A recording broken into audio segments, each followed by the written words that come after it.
So I'm now going to introduce Professor Mark Baker from NICE, who tells me he will introduce himself.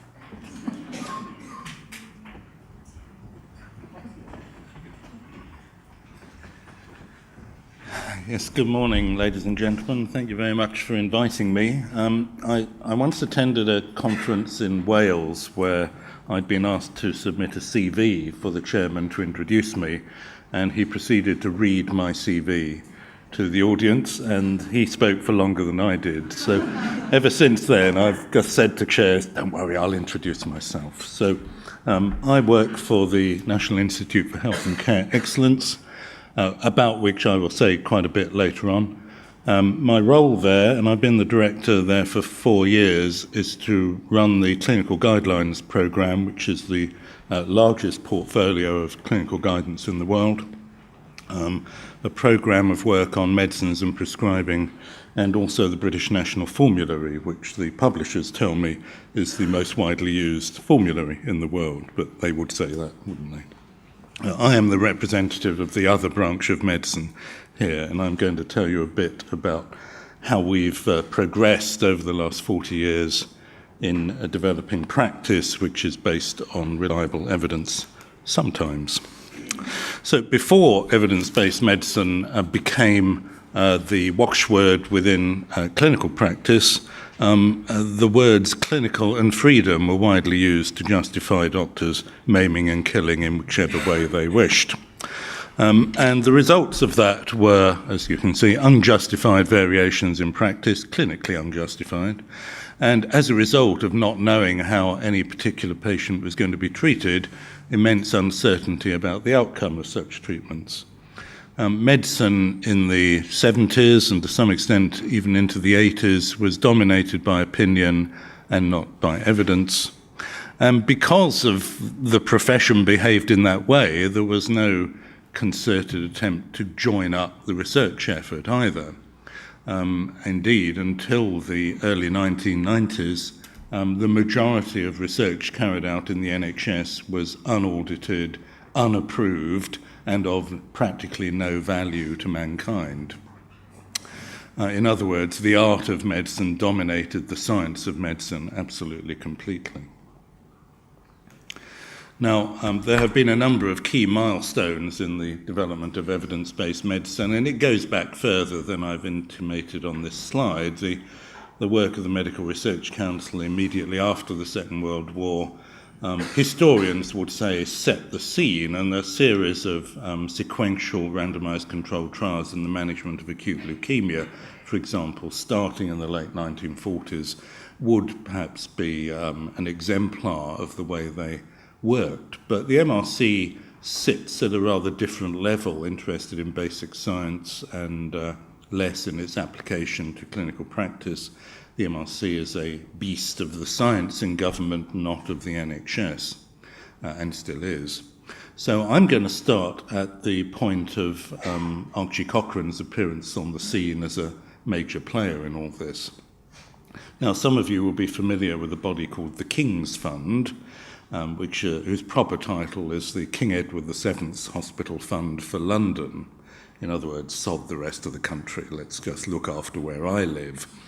And a response to this, some years, 20 years later, was by the Morris Cars magnate Nuffield to establish an equivalent fund for hospitals outside London, which he called the Nuffield Provincial Hospitals Trust, now just known as the Nuffield. Now, in the early 1970s, they started a series of monographs, commissioned monographs, in the name of a fellowship funded by Commerce in the name of Rock Carling. And Archie Cochrane, who was an MRC epidemiologist in South Wales, was asked to write one of these to be published in 1974. And he called it Effectiveness and Efficiency. Now, Cochrane's ethos and philosophy developed its roots when he was a prisoner of war from 1941 to 45, and he spent much of that time caring for dying Russian prisoners, mostly dying from starvation or tuberculosis. And those experiences coloured his approach to medicine when he came back to the UK after the war, focusing on respiratory medicine and then focusing on people who had little hope or were disadvantaged in many ways, which is one of the reasons why he ended up settling in the Welsh valleys and the coalfields there. So he was the world's expert on pneumoconiosis and developed a set of values, rules and principles for the investigation of respiratory disease in occupational at-risk and impoverished communities. So in 1974, which was towards the end of his career, he wrote this book called Effectiveness and Efficiency, staggeringly still in print, which painted an entirely new picture for medicine, that we should actually question what we were doing and investigate it and conduct randomized controlled trials to see if stuff worked. Remember, at this time, the most important impact in medicine, I guess, was the discovery only a few years earlier that smoking caused lung cancer. And even the relationship between smoking and disease has never been subjected to a randomized controlled trial. You couldn't really do it. So think how difficult it is to conclude whether treatments work when you don't carry out any sort of investigation. So his approach was to suggest that both the government and the professions needed to sort themselves out, establish a body of evidence, and translate that evidence into practice. Then, over the next 17 years, people argued. There were a number of efforts within government to attempt to organise their research effort, which they continued to fund, but in a completely disorganised way. And forces of good and forces of evil within the professions, the forces of good promoting a research-based approach and more investment in research, and the forces of evil saying that the freedom of medical practitioners to do as they wish is a fundamental tenet of the profession. They lost in the end. What actually created the breakthrough was a House of Lords report on health research, to which the then government, which I guess was the last days of Margaret Thatcher's government, responded to by saying they would develop a director and directorate of research and development within the NHS. And the research and development strategy, written by Sir Michael Peckham, was published in 1991, and it was he who funded the UK Cochrane Centre and its first director, Ian Chalmers, who established the international collaboration in the summer of 1993. So that was the background to this UK-led international collaboration around translating or bringing together all the evidence and reviewing it in a standardized way. And for quite a few years, Cochrane led the way in defining how to evaluate trials, many years just randomized controlled trials, setting the standards both for trial conduct and for systematic reviews, and establishing this network of volunteers, sometimes with pretty minimal government funding support, sometimes charitable support, to bring together across all the nations a consensus view of the meaning of the evidence. NICE was established in 1999 by the Blair government, principally to add a fourth hurdle for the introduction of new drugs. And this was around the cost effectiveness as opposed to efficacy and safety. Now, the political environment at that time was quite interesting. There was a group of left-minded people in the University of York, which housed the largest group of health service researchers in the world at that time, who persuaded the Labour Party in opposition that introducing health economic analysis, and particularly cost-utility analysis, into the decisions on treatments in the NHS would create not only international leadership in this field, but also would make better use of and achieve better returns from the enormous and growing investment in the NHS. It just so happens that one of the new MPs in Blair's government was a member of staff at the Centre for Health Economics at the University of York. So that significantly influenced the thinking about the Blair government, and they set up NICE principally to look at new drugs. What happened after that, of course, was that this ramshackle set of investments by the Department of Health in research, and every division in the Department of Health had its own research program, and they didn't, of course, talk to each other. Over the next few years, all of that work transferred to NICE. So the guidelines program transferred in 2001, together with some work on safety and efficacy of toys for surgeons, and in 2005 the public health research program transferred, and so on. And at the same time there was a serious and concerted attempt, which has stood the test of time, to sort out the government's investment in health research. This is not science, this is research into health services, and that led to the establishment of the National Institute for Health Research, based in Southampton, which now has, I think the budget's about 2 billion now.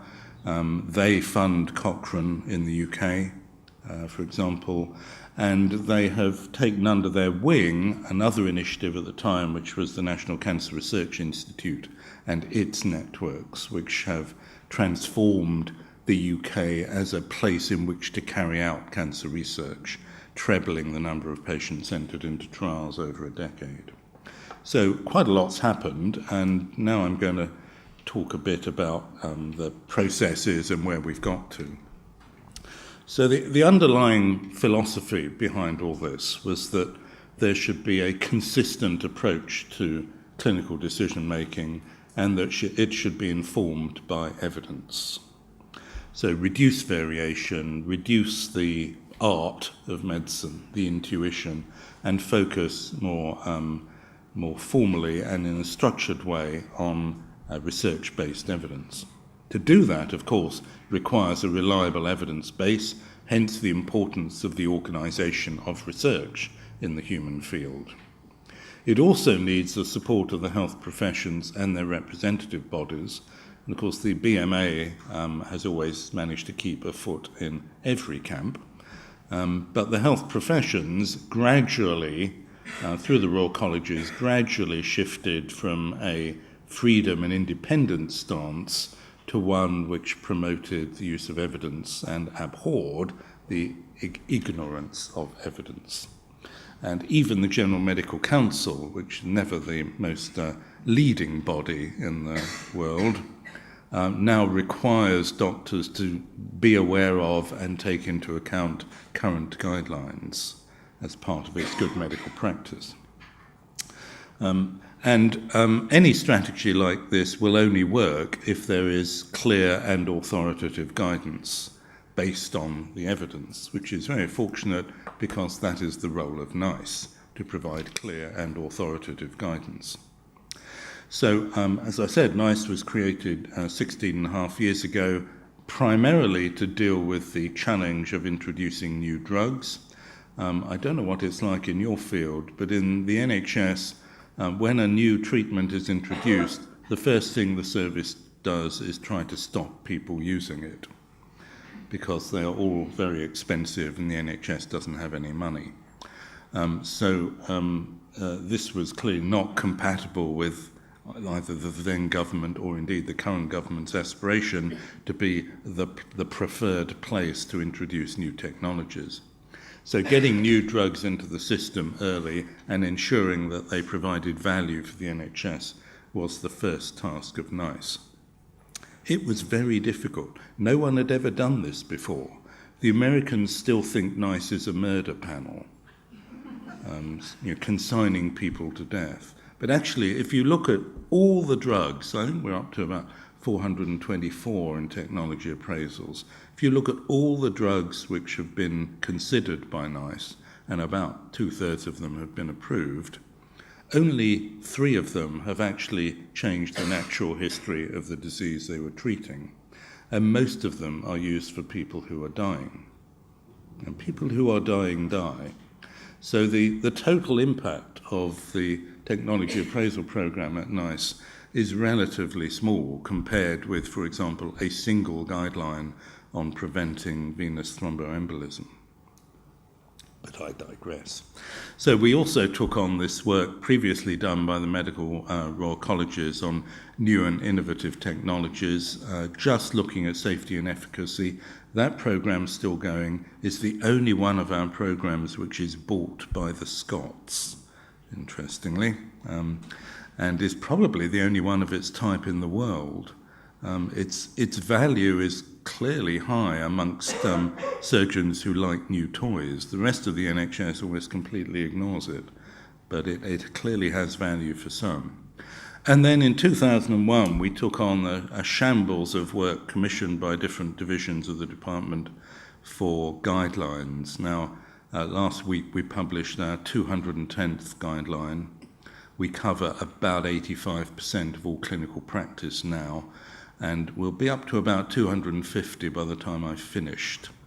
Now, a guideline takes typically 2.5 years to produce, and it costs me £750,000. It's a lot of work, and it requires a lot of people to be involved for quite a long time. It's an arduous process rather than a difficult one. But the impact of guidelines is extensive, and I'll say a bit more about that.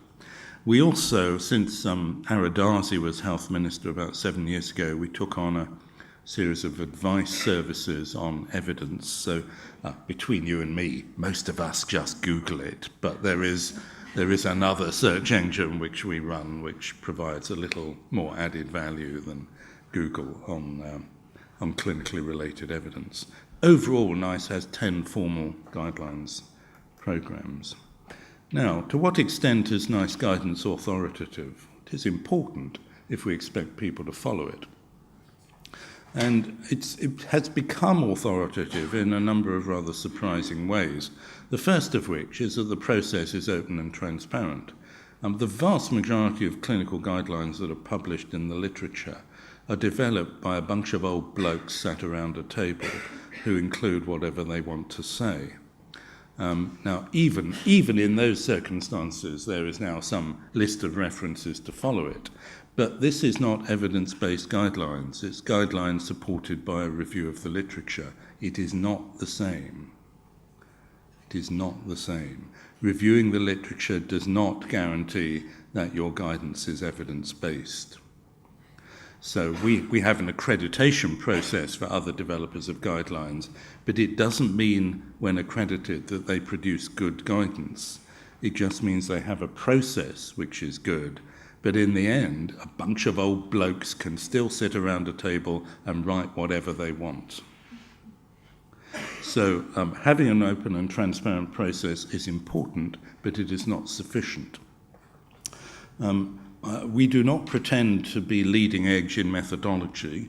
University departments do that. They develop new methods for investigating and making conclusions about research, but we translate those methods into our guideline processes as soon as possible and as systematically as possible. So we're close to, but not at, the leading edge. But our process probably is at the leading edge, at least for the development of de novo guidance. It's published, it's consulted on, it's regularly reviewed and updated. It involves patients. That is not transferable to your field, I appreciate. But we involve patients at every stage of the proceedings, and we publish the comments that people make on our guidance and our responses to them. And whilst a lot of people and organisations don't like us, they do respect the way we do our work, and they acknowledge that we make difficult decisions and do it as well as it's possible to do. Lots of people do systematic reviews of the evidence. We write down the way we do it, and we're very grateful to the work of the Cochrane collaboration for having set the stall out in that area. We translate evidence into guidance through committees of experts. These experts are appointed through an open competition. We do not put on committees, certainly not as chairs, people who have conflicts of interest. And these are not just people with their snouts in the trough of the pharmaceutical industry. It's also people who have expressed views which would influence guidance, people who have a research interest in a particular area which is so committed that it would influence or could be seen to have influenced guidance. So quite often we have the leading characters in a field outside the committee. Every so often we prefer to have them inside the tent doing you-know-what outside. But conflicts of interest are difficult to manage, as you may have read in the papers from time to time. And then, as I've said, we publish what we think and the reasons for doing so and why we reject or absorb some of the comments from stakeholders. Now, what difference does all this make? Well, about 2 years into our work on new drugs, it became apparent to ministers that the NHS wasn't responding as they'd expected. Ministers of state generally think that they have the same power as the military, that if they say something should be done, that it will be done. That is certainly the case in the armed services. It is not the case in civilian life. So they worked out that in order to ensure that what they wanted to be done was done, they'd have to pass a law. That's why they're elected. So in 2001, they mandated, through a statutory instrument, the introduction of our technology appraisals with a 3-month window for the NHS to implement them. I think twice, and only twice, in 16 and a half years, that 3 months has been extended to 9 months.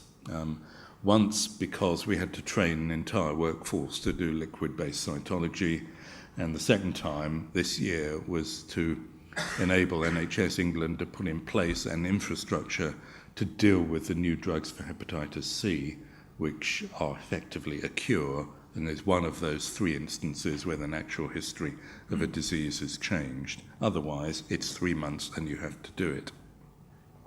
Now, our other 9 programs are not mandated. They are for guidance.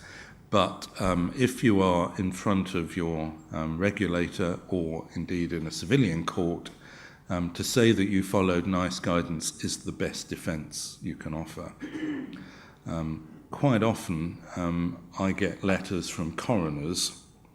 You can guess what the outcome was in those cases, complaining that NICE guidance is wrong.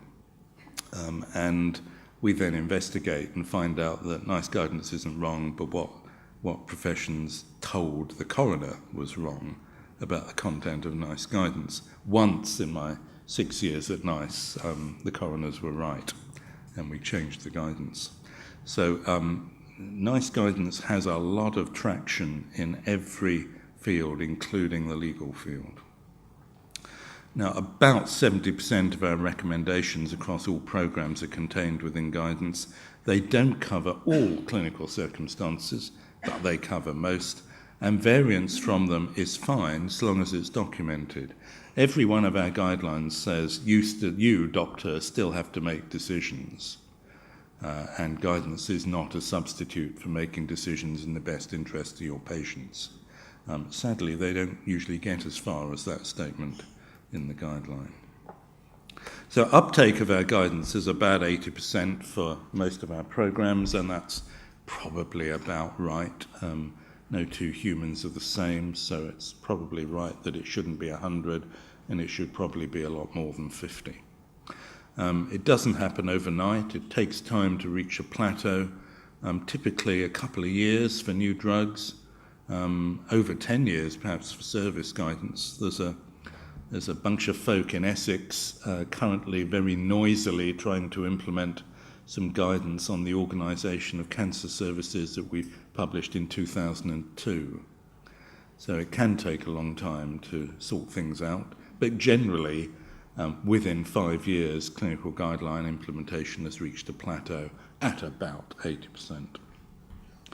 NICE is an England body. It was originally set up as an England and Wales body, and there wasn't devolution to Northern Ireland then, though there was to Scotland. But between you and me, the Welsh follow our guidance, except for new drugs, where they have their own arrangements. The Northern Irish follow it more or less comprehensively and actually know more about it than we do. Secretly, the Scots follow it as well, although they wouldn't dare tell their government that. And of course, our guidance has enormous traction overseas as well.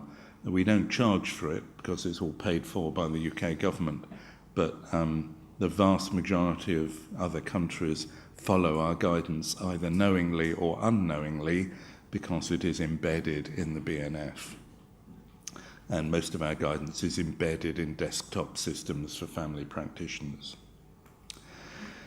So, things are hard at the moment, as you probably realised. Next month, 'tis still October, isn't it? Yes, next month the Chancellor will announce his spending review, and in it he will declare cuts in the funding of central government departments, and unfortunately we are not part of the NHS, we're part of central government. So we're expecting to face a significant reduction in our core funding over the next 4 years. We've already taken quite a big hit since the coalition government came to power 5.5 years ago, roughly 40% in real terms. Has to say, nobody's noticed. We had quite a lot of headroom and air cover in 2010, and we've managed to achieve that reduction in real terms funding without changing any of our programs. But that's not the case going forward. There will be changes. But of all the work we do, guidance is the most important, so the guidance programs will continue. Even by 2020, when we've taken another big hit on our funding, we will still be, by some distance, the largest health technology organisation in the world. I think the other challenge is for the NHS itself, and I was at a meeting last week with Simon Stevens, who's the Chief Executive of the NHS, and he has concerns about guidance overload, which we would share. But I did point out to him that we don't develop guidance on anything unless his organisation has asked us to. So I'm quite happy to work with him to reduce the size of our portfolio, but no turkeys vote for Christmas. I'm not sure that's going to happen. In order to try to deal with this surfeit of guidance, we've got about 25,000 recommendations now. We were asked to develop something called quality standards, which are essentially the key areas where there is variation in practice and where the maximum return for the health and social care systems could be achieved by harmonising practice upwards. And we will eventually have too many of those as well. So we've already got about 100 quality standards with an average of 10 statements each. That's 1,000 priorities for the NHS. It's just very difficult, you know, we know that. I remember, I've been around a long time, as you can see, when John Major became Prime Minister, he asked whoever his Secretary of State was at the time, probably Kenneth Clarke, no, it would be after that, William Walgrave, he asked him what were the priorities for the NHS, and they came in a truck. Because almost everything is a priority, and therefore nothing is a priority. Anyway, so the NHS has its own problems, of course. Much of our guidance, not all, but much of it has a cost pressure attached to it, and the NHS simply doesn't have the ability to respond at the moment. And also, and this is a tricky issue, the last reorganisation of the NHS, much objected to by the professions, actually took out quite a lot of management. So reduced the overall investment in management by about 1/3. But that didn't reduce the political demands on the management of the service. Currently, of course, all the management attention is on the bottom line, so there isn't any management capacity to change things in the service. And the NHS, whilst some newspapers think there shouldn't be any managers in it, the fact is it's a seriously under-managed organisation. And it's very difficult to overcome that in an environment like we have at the moment. But the service just doesn't have the human capacity to manage the sort of change that is required, both to meet the bottom line and to implement evidence-based best practice. The other issue, I think, is about, again, about the volume of guidance. And the NHS England, I suspect, would prefer us to issue less guidance and more advice and leave some of the decision-making to them. And they are now talking to us seriously about different types of programme, using the same skills, applying the same evidence, but changing the relative roles of NICE and the service, which we're comfortable with, especially as they're going to pay us. The other area, which I think is really interesting and emerging, is that the extent to which the professions accept the findings of translating evidence into guidance is starting to be questioned. So there is 20 years on, there's a sort of backlash emerging now against evidence-based medicine. You won't get there for quite a long time, but it will come eventually. The concern is that one is that trial populations, because of the need to get a clear, noiseless result, means that people have single system disease and a single treatment, and that's not what happens in the real world, where certainly a majority of patients who attend any part of the healthcare system have multiple morbidities. And most trial populations are limited in age, whereas most people seeking healthcare are old and multimorbid.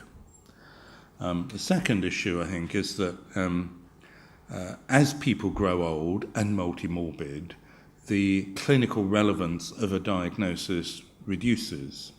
So if someone has a single condition, it is that condition that will dominate their life expectancy. If people have 10 conditions, it's likely that none, or at most one of those 10 conditions, will dominate their life expectancy, and the other diagnoses are relatively irrelevant. But people who slavishly follow NICE guidance will treat them all as if they were single-system disease.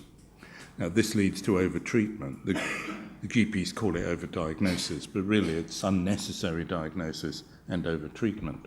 So we're now, just to make it worse, developing guidance on people with multiple morbidity, but not on what treatments you give, but how you make sensible decisions about people who have these complex needs.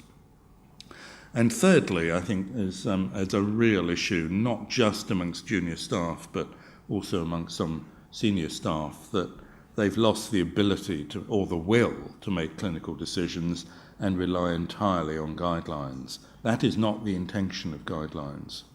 Before the last election, Andy Burnham was widely saying that if he became Secretary of State for Health, he would mandate clinical guidelines in the same way as appraisals are mandated. And we said to him, well, that's all very well, but we will have to rewrite them all because they are not written to be implemented as law. He then stopped saying it, and as you may have noticed, did not become Secretary of State. So what's going to happen in the future? Well, there's a lot of work being done now on shared decision-making and developing aids to assist patients to be fully involved in making decisions about their own care. This, of course, is not new, but it's gaining traction rapidly. And as usual, we're in the forefront of this. We have a number of decision aids already published, particularly focused on clinically complex areas. But as people develop increasing multimorbidities, the complexity of decision-making will increase. So that's one area. I'm not sure how translatable that is to your setting, but Farmers know a lot about their animals, I guess. Then there's this issue about single system disease and multiple morbidities. The problems are that the treatments still work in people with multimorbidity, but the benefits are lower, and the adverse effects are delivered in full. So the cost effectiveness of treatments decline with the greater the number of morbidities that a patient suffers. And since our principal role is about value for the NHS, this is a major confounding factor on the relevance of our guidance. Now, all NICE guidance is based on averages, so there will always be some people who benefit more and some who benefit less. But overall, it's these people with multiple conditions that present the biggest management problem, as well as the biggest practical challenge to the NHS. And the other area, I think, is about dealing with the passion for the new. There are always some who think that new is better. We're having a really big row at the moment about the management of type 2 diabetes. It's a global big business, trillions of pounds involved in the drug treatment of diabetes. And some of the clinicians are very keen to use whatever new drugs are available, despite a lack of certainty about long-term adverse effects, which all previous treatments have had, but often not becoming clear for several years, and also about the marginal benefits of small changes in blood sugar. So, you'll see this explode in the next few weeks, I suspect, that new drugs for old is not something we automatically support, but there are always those who wish it. There's also the government's passion for technology being the solution to the nation's economic problems. I won't say they're wrong, but it's not quite as simple as that. So the government and its at least two predecessors did have the view that scientific innovation, especially in life sciences, was probably the only way in which the British economy could gain a steal on its competitors, in that manufacturing is out of the question in this country, and eventually our service industry will run out of steam as well. So using high added value technologies in new ways, including translatable science, is important. If you look back at the space program, say in the 70s, space technology hasn't actually moved on much in the last 40 years, but the translation of that technology into the home has transformed the way in which we live. And they think similar things can happen. If you develop technologies around life sciences, particularly in molecular chemistry and submolecular chemistry, that is one day going to transform the human experience, and they're probably right.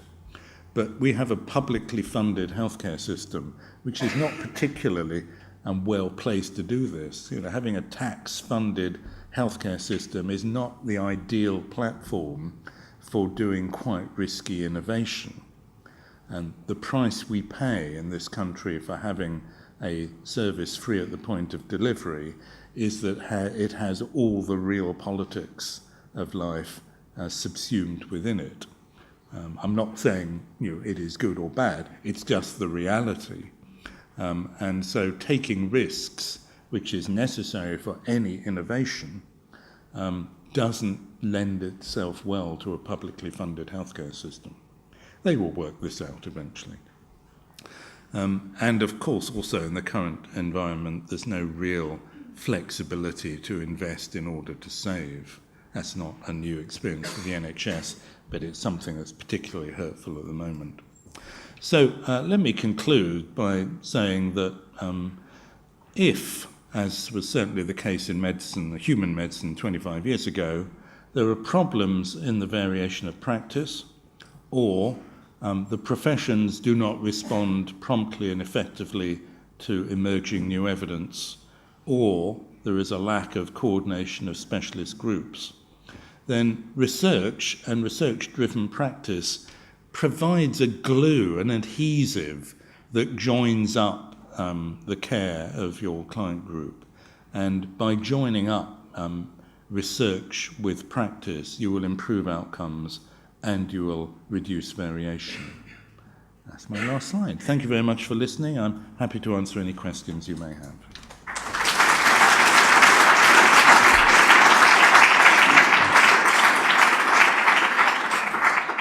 Does anybody have any questions they'd like to put?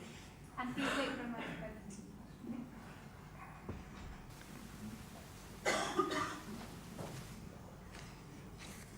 Thank you. That was a fascinating talk. John Saville has described the veterinary field as being rather like the American healthcare system because it's a private-paced system. So it'd be interesting if you could comment, because it relates to your last view, really, on this. Is, this NHS isn't best placed for delivery of some things, but how does it work in the States in terms of getting delivery of guidelines when you haven't got a unified healthcare system? Yeah, interesting. Well, the American system is an odd mixture in a way, in that quite a high proportion of healthcare in the States is effectively nationalised, in that it's funded by insurance schemes either for the elderly or for the poor. And the excesses of the US healthcare system really only exist for those who are self-paying. And any system that rewards professionals for doing anything is always going to exceed the limits of evidence and probably the limits of value. So the United States, despite being the wealthiest country in the world and having by far the greatest investment in healthcare, has less than average outcomes. So, and also, I mean, there's a lot of collateral evidence as well. When doctors go on strike, the death rate falls. Not invariably, but certainly in Israel and Italy, that is the case. They don't go on strike for long, of course. So, I think more medicine is not necessarily a good thing.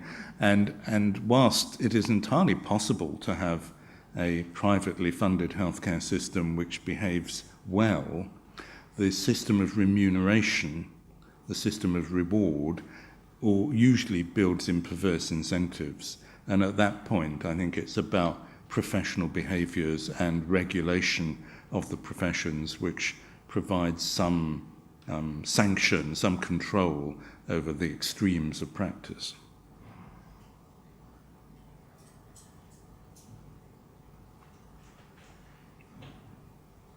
Just an observation about that. Of course, Walmart selects places of clinical excellence for their employees as part of their insurance. So if you have a bad back in Florida, you'll end up in Seattle for treatment. And that's all part of their recent healthcare innovations. Yeah. And they're realizing that GP continuity is actually affecting outcome better than the extremes of doing every test, micromedicalization. Just an observation. Yes, that is interesting. Actually, nothing works for low back pain, so I wouldn't bother going anywhere. That's slight exaggeration. NSAIDs work, but probably nothing else. I think there's a real issue about fragmentation of healthcare and the point at which that loss of continuity becomes a problem. GPs arguably are the only service that provide a true 7-day service in the NHS, but patients don't recognise it as such because they expect to see the same person and they don't in general practice anymore. I think that horse has bolted, and we now have to design a system which acknowledges that you won't see the same person all the time.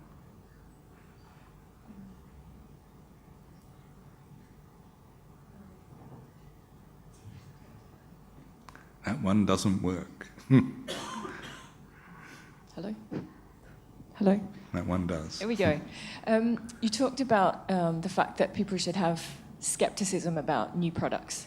And I'm moving a couple of steps ahead here with the link I'm going to make.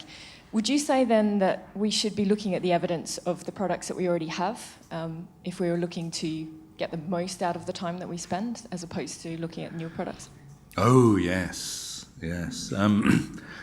Yeah, when NICE was set up, the first thing it did was look at a range of drugs that were in widespread use in Europe but not in widespread use in the UK, and some of these were 10 years old.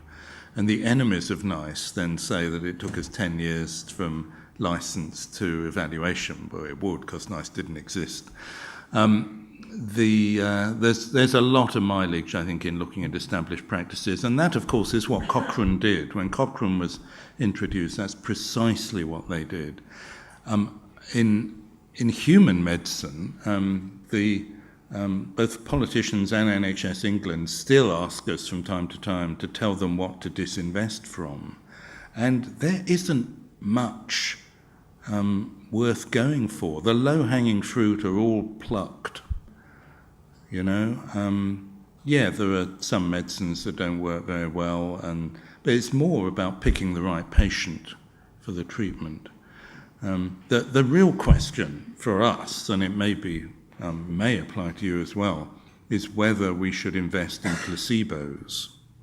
The placebo effect is between 15 and 30%, and the therapeutic effect for many of our treatments is between 15 and 30%. So effectively, we are just getting a placebo effect for a lot of treatments. And should we do that in a privately funded system? Sure, because people feel better. In a state tax-funded system, I'm not sure whether we should. I'm not saying that's the answer, but it's an issue we have to face.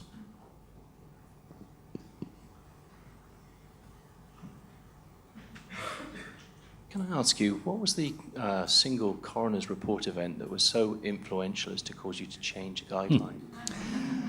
It was something to do with the timing of CT scanning in head injury. Certain classes of people who have had a head injury. As it happens, we were in the process of updating the guideline at the time the inquiry came through. So we just built in his concern into the updating of the guideline and published it a few months later.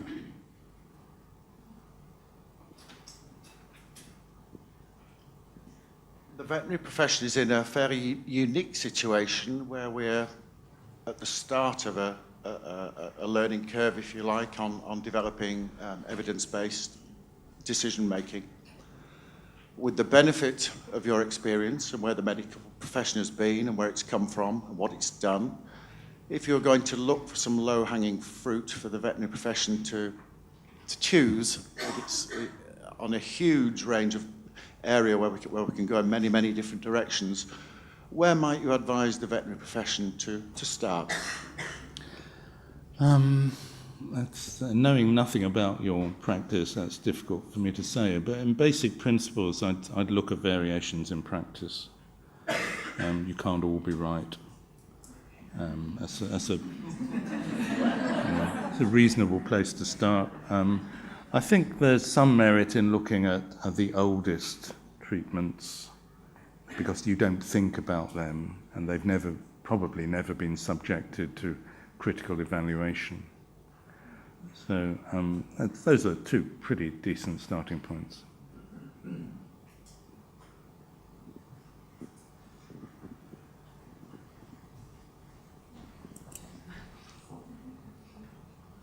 I had to take my chewing gum out. I don't want to get on. I'm involved in the medical devices side. One of the challenges that I see day in, day out is the legislation for medical devices in human healthcare. So we're talking wound management, CE marking in human healthcare, class 3 medical devices, not a problem. In the veterinary profession, there is no need for anything like this as long as the product is not claiming any medicinal effect, so it does not treat effectively anything. It can't say it's an antiseptic. This doesn't seem to align with the human healthcare. Yeah. You can effectively put margarine in a tube and advertise it for use on a horse. I don't know how we tackle this in terms of how can we pick up from where you've left off and start to make a change to that sort of thing. Yes. That's okay, how basic we're going. Yes, well, thank you for that. I'm not sure that CE marking is terribly helpful in that it only says only defines what the product says it does. Whether what it does is of any value is a different matter altogether. So I think you can still evaluate products, whether they have a CE mark or not, to determine whether they do any good. It's just that without CE marking, you're not absolutely sure that what you're comparing is the same as someone else calling it the same thing. Okay, one last question. So I just wanted to ask, I mean, do you ever have to worry about that some of your guidance might turn out to be wrong? Well, all of it will eventually turn out to be wrong because the world moves on. We review the evidence on our guidelines every 2 years, and we update about a third of them, I guess, as a result of those reviews.